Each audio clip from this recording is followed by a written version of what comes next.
மந்தையாயர்கள் யாவரும் அங்கே அந்த முன்னணி முன்னிலை நின்றே தம் சிந்தை குளிர்ந்திட போற்றும் நல் காட்சியை கண்டிட நாமே அதிகாலையில் பாலனை தேடி செல்வோம் நாம் யாவர் கூடி அந்த மாடலை குடில் நாடி தெய்வ பாலனை பணிந்திடவாரி அதிகாலையில் பாலனை தேடி வாரீர் வாரீர் வாரீர் நாம் செல்வோம் அன்னை மரியின் மடி மேலே மன்னன் மகவாகவே தோன்ற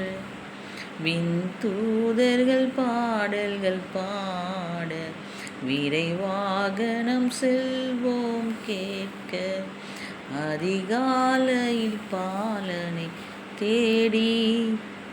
பிரைஸ் தி லார்ட். எல்லாம் எப்படி இருக்கீங்க? நல்லா இருக்கீங்களா? இந்த நாளிலும் நாம் தியானிக்க போகிற வசனம் லூக்கா 2வது அதிகாரம் 10வது வசனம். தேவதூதன் அவர்களை நோக்கி, பயப்படாதிருங்கள், இதோ எல்லா ஜனத்துக்கும் மிகுந்த சந்தோஷத்தை உண்டாக்கும் நற்செய்தியை உங்களுக்கு அறிவிக்கிறேன் என்று தேவதூதன் அந்த நாட்டிலே மேய்ப்பர்களுக்கு சொன்னார். முதல் எடுத்தவுடனே ஜனங்களுக்கெல்லாம் ஒரு பெரிய நற்செய்தி என்னன்னா, பயப்படாதிருங்கள். எப்படி அந்த செய்தி அறிவிக்கப்பட்டது என்றால், அந்த கால சூழ்நிலை எல்லா ரோமர் ஆட்சி நடந்தபோது எல்லாம் பயந்து கொண்டு இருந்தாங்க. எல்லாம் அந்த சூழ்நிலையிலே அந்த செய்தி அவர்களுக்கு அறிவிக்கப்பட்டது, பயப்படாதீர்கள். அந்த கேட்டவுடனே அவங்களுக்கு எல்லாம் அந்த பயம்லாம் போனது. ஏன்னா இரட்சகர் ஒருவர் வந்து விட்டார் நம்மளை காப்பாற்ற. அதே இரட்சகர் இன்றைக்கும் நம்மை பார்த்து சொல்கிறார், எதை குறித்து நீங்கள் பயந்து கொண்டு இருக்கிறீங்க? பயப்படாதீங்க. நீங்கள் இயேசுவேன் என்று கூப்பிடும்போது அவர் உங்களோடு இருக்கிறார் இரட்சகராக. ஆமேன்.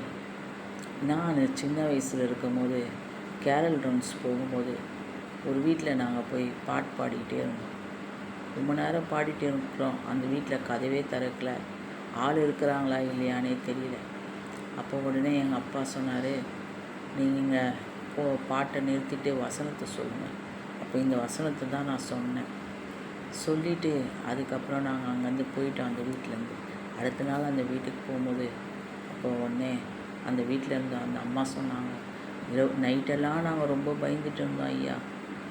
ஏன்னா அவங்க வீட்டில் கரண்ட் லைன் பாஸ் ஆகிட்டு அது வீடு முழுக்க ஒரே எர்த்து பாஸ் ஆகிட்டு இருந்திருக்கு. அதனால் நாங்கள்லாம் பயந்துட்டு இருந்தோம். ஈபி அடுத்த நாள் வந்து தான் பார்க்க முடியும். அதனால் நாங்கள் நைட்லாம் தூக்கம் இல்லாமல் பயந்துட்டு கதவு கூட திறக்க முடியாத சூழ்நிலை இருந்தோம். அப்போ பயப்படாதீங்க இந்த வசனத்தை கேட்கும்போது எங்கள் பயம்லாம் போயிடுச்சுன்னு சொன்னாங்க அந்த அம்மா. அதை எங்கள் அப்பா என்கிட்ட சொன்னார். ஆமாங்க, என்றைக்கோ முன்பாக மேய்ப்பர்களுக்கு அறிவிக்கப்பட்ட அந்த வார்த்தை இன்றைக்கும் அந்த வார்த்தை நமக்கும் பயத்தை நீக்கிற வார்த்தையாக இருக்கிறது. இயேசு கிறிஸ்து நேற்றும் இன்றும் என்றும் அவர் மாறாதவராக இருக்கிறார். God plus.